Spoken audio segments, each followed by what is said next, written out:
we reviewed Turning Point here on one of the live shows. You did watch Turning Point, I'm assuming. Of course you did, because you're my TNA guy. What did you think of that event overall, and what you've been saying for the last year on this show and everywhere? Chris Connor's always saying, what do? Jordan's going to leave. They need Tessa Blanchard. If Phil Marks has the pencil, are you bringing Tessa in? Are you bringing Tessa in? You ask it all the time. It's almost as if you maybe knew or something. I mean, I had a feeling, because you look at this landscape and there's not much out there. I mean, everybody says, oh, we got to sign this. Like, who's coming to TNA? Like, Mina Shirakawa technically could go, but she has a good little deal with Stardom. They're on good terms with AEW, and TNA's moved out from, ever since they moved on from Scott D'Amore, they've closed New Japan, AAA, CMML, relationships. For them, it's not, big. So I get it. Yeah. Tessa's can be hard to like for a lot of people. I'm putting it mildly. Yeah. She's not racist. Say that much. Right. Well, so like, for anybody who doesn't know, what are the accusations, or what are people alleging? Or it's pretty much well known that she's sort of a bully. People accuse her of being racist, or saying racist things, or talking down to talent who are people of color, etc. I don't know. I don't know, but all of these wrestlers, like, I have tweets to sort of back it up. Like, people are saying, don't forget. So Izzy Wrestling posted this, like, Tessa Blanchard a while back, said, what did she say? I have the tweets here. She's like, Jesus, it's hard because it's like, who cares? I don't care about the tweets. She says, hey, women, try supporting one another. Cool things happen. And it was because she was getting a lot of hate. That was like a year or 2 years ago, I want to say. And then here's all of these wrestlers tweeting stuff out. Like, she did more nasty stuff in Japan. Never forget. Practice what you preach. Sweetheart, I stand by. Whoever. She's a fun, loving person who would never disrespect anyone. Love you, Rosa. So I think that's Thunder Rosa. Priscilla Kelly, who's Gigi Dolin, says, remember publicly putting me down on Twitter last year for something that didn't involve you whatsoever, then continuing to drag my name to other people for it. Pepperidge Farm remembers. You should probably delete this tweet. Isla Dawn says, as someone who experienced your bullying firsthand, received regular verbal abuse, was spat on, had rumors spread about me, dealt with multiple attempts by you to blacklist me from other companies, plus more. I just pray you now follow your own advice. Chelsea Green says, you've consistently put down, bullied, and belittled countless female coworkers, including me. Is that support? Allison K says, remember when you spat in a black woman's face, called her the N-word in Japan? Was that you supporting women? The audacity of this tweet. And then Chelsea Green says, I remember that. So, like, god damn, man.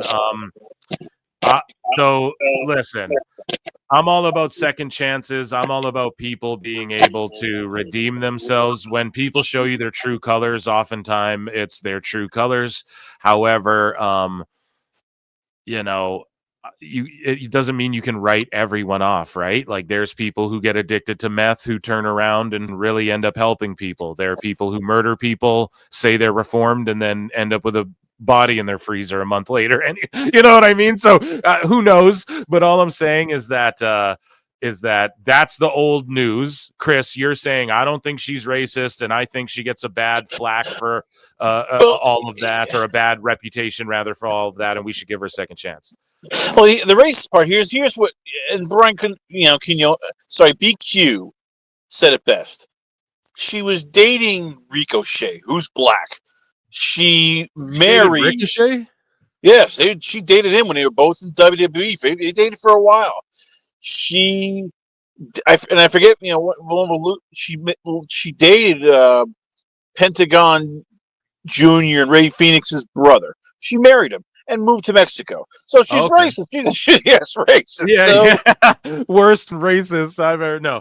But you could also be racist towards, because Ricochet's black. So yeah, I was going to say, maybe she just doesn't like black folk. And I don't mean to throw this out there. I'm not trying to, I don't know her, so I don't know. But seeing Chelsea Green, I can believe Isla Dawn and Chelsea Green. Oh, I do. But I can believe them all as well. It's not like I'm saying this stuff didn't happen, or no, they're just blowing it out of proportion. I think that's up if she ever did that. Let me jump in quickly. Quickly jump in. look at some of the people who are beloved in WWE by Chelsea and all these people. Mm-hmm. Randy Orton, Yeah. one of the biggest assholes for pardon my language, but he was an asshole. He even admitted it. Like, hey, I was kind of Triple H, who literally did blackface, like for the Nation of Domination, you know.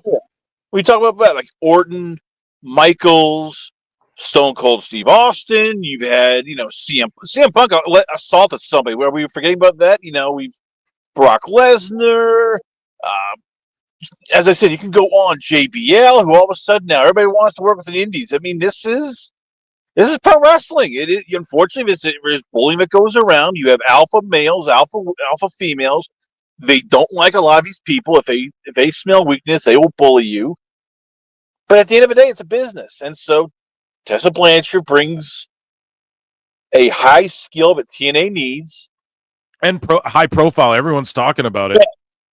And look, the TNA women's division is paper thin. They've lost Deonna Purrazzo. They lost Naomi. They're losing Jordynne Grace.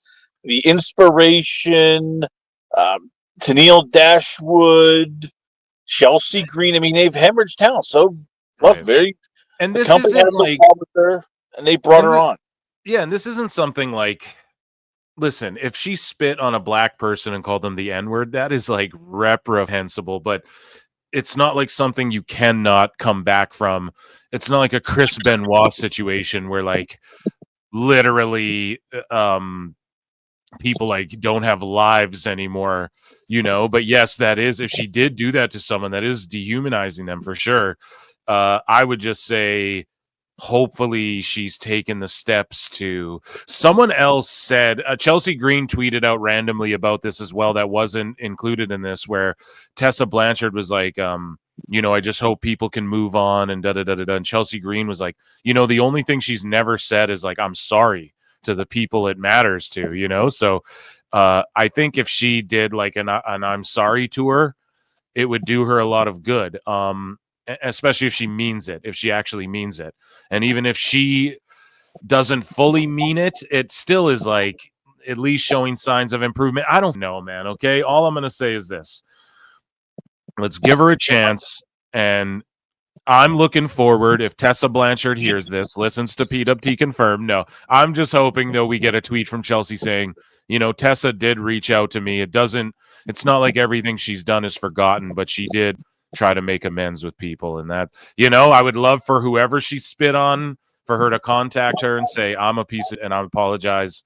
And that's a private thing. That's a private thing. That's not a public thing. We need to. It became public. La Negra Rosa, who the whole thing started, she even tweeted out like, we have buried the hatchet. We squashed the beef. We are good. Wow. And as I said, has JBL ever apologized? Has Shawn Michaels probably, because he's appointed. Yeah, well, I've heard JBL sort of not apologize, but he just goes and be's cool with everyone. Like, he'll just walk up to people he used to bully, and now he's just like, hey, we're cool now, pal, kind of thing, That's JBL now. He doesn't own up to it, but like what I hear is, or what the stories that have come out online is like, he just kind of comes up and he's cool now, but it's not like, oh, I'm sorry for being a big piece of or anything like that. So, yeah. As I said, this is a business. TNA, at the end of the day, is fine. Management brought her in. They view her as somebody who's going to help the company. Yeah. Former world champion for the company, dude. And she is a phenomenal wrestler. Yeah, look at her shape too. She's in tremendous shape. If you watch that video I got on screen, like, she looks great. Yeah, I don't know. It's a net positive for them. But the outrage was like, this guy here says, like, please don't book that dumb bitch to go over on guys who weigh 280 pounds. Yeah, I don't think they'll do that. No, that was a Scott D'Amore thing, and Scott is no longer there, and the company is sort of they've become more WWE than you want to admit. Like, they've hung around the product. You don't see intergender matches anymore. Yeah. You don't see a lot of the spooky stuff. They've toned that down a lot. Yeah. I don't blame them, man. There's a certain kind of thing working that's really hot in wrestling right now, why not sort of follow that trend but make it your own?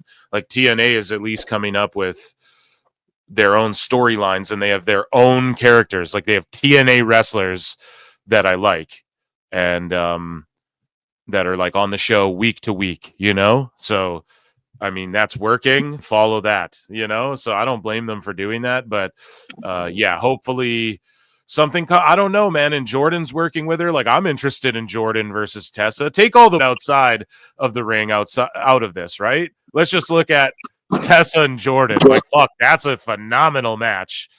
Especially if both women be professional. And Jordynne looks very professional the way she sold that goddamn DDT. And this is a business, and she's out of there at the end of the day. So this is who they want her to lay down for. This is the woman who's going to, you know, hand Juggernaut her L on the way out the company, it seems like. So, and then you got Xia Li and Tessa and shit. Those matches are going to cook, man. So, yeah, and I don't know. Heal. They need, because as you pointed out, Kylan King, you're not sure when she's coming back because she just had her kid. You have sorry. Yeah, Kylan King is not sure when she's coming back because she's injured. Kylan King was hurt. Kylan King was hurt. She's returning, and then Killer Kelly just had her baby. Kelly's pregnant, so she's returning. Yeah, you can't bring them back both as heels because people are going to want to cheer both of them because hey, you came back from it. Steffi DeLander, if she comes back, we're not sure when, but she's not going to be a heel because you'll cheer her. Tessa, you want to boo, you want to hate. She knows how to do that. So right now, for a company that's their biggest heel is Rosemary, who great, you know, solid worker, excellent character, but she's been there, done that. But Tessa's the boost that this company needs. Right. Well, we talked a lot about Tessa being, the top heel or whatever for TNA, but her contract, she actually shut down Sean Ross Sapp. She shut down, I believe, Dave Meltzer and all of these guys here's Ringside News reporting that Tessa Blanchard has officially set the record straight on her status with TNA Wrestling, contradicting recent reports by SRS of Fightful. Sapp reported that Blanchard had signed a TNA contract following her return at Final Resolution. While Sapp noted that her return to the company went smoothly backstage, not everyone was thrilled with her presence. He said, everything went smoothly backstage from what I understand. There definitely were some people who weren't exactly thrilled seeing her there, but she is signed to a TNA contract right now. And then she said, she told Joel Torres from Contralona, right now I'm not signed with anyone, not with TNA or CMLL. And who knows? I mean, yeah. We know that TNA brought her in. Here's a video though, but it's on Espanol. But she does say that like something. I saw another quote where she said TNA. I don't think they have a relationship with CMLL. Like that's AEW's thing. So like she's torn because she loves CMLL, but signing with TNA sort of means she up her CMLL thing. But also this is to a Spanish outlet. So she might just be saying that to try and save face over there. You know what I mean? So, yeah, what are your thoughts on that? At the end of the day, the money in pro wrestling is in the United States. That is what it is. I think she loves CMLL. That's, that was her home. It's where, her friends are. That's where she, Daga, her ex-husband, was, she's friendly with Conan, are all in Mexico, but Conan! The money's not there. It's just not. It's never been in Mexico. So for her, TNA is at worst. She goes there. She has a career, and she becomes the face of them. At best, she's there for maybe 2 years, and WB then comes calling. They've seen that she's grown enough. Enough people in the women's locker room will accept her and want her to work with her. So you bring her in, and then you can eventually do what I think they've always wanted, as some people said, Charlotte Flair versus Tessa Blanchard. Who knows? Now, do I know that for a fact? No, I think we're all speculating. But I think I can safely say, for her, this is what she's wanted to do: go back on TV, go back in America, and make money. Because that's what everybody wants to do in pro wrestling, is make some money.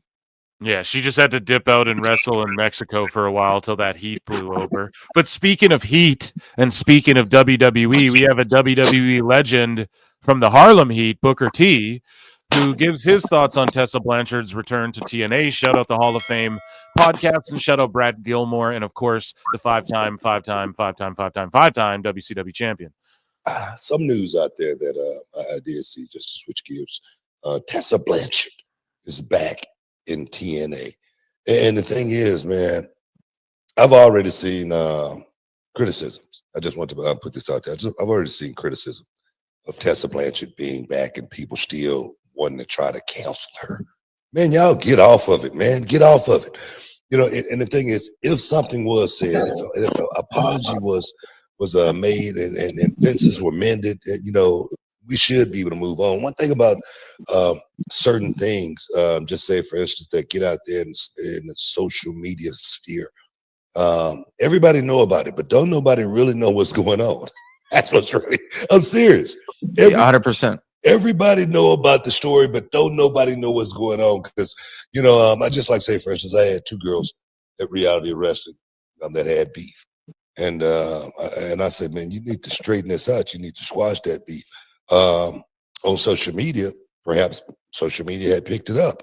But social media don't know that these two have, you know, mended that fence. They have been down the road working together. They have tagged together, and everything is all good. So my thing is, guys, get off of all of this hate and let Tessa Blanchard hopefully try to resurrect her career and go out there and redo this thing all over again. Try.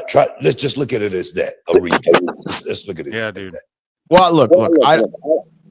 Yeah, and hopefully she can say, like, I understand what I did wrong, and I'm not gonna do those things again. Like, and if it happens, again, those are private things. Like, if she apologizes, but she doesn't owe like the public an apology, maybe a little bit to your fans or whatever. But yeah, hopefully she can go to maybe Chelsea or Gigi, or, you know, Chris did say privately she talked to the talent in Mexico that allegedly she spit on, or not allegedly, I guess it was confirmed, but, you know, and that she publicly was like, we're good, we squashed it. Hopefully we can accept that and move on. However, speaking of her, there's some conspiracy afoot, Chris Connor. There's some conspiracy, right? No, there's always conspiracy. The IWC.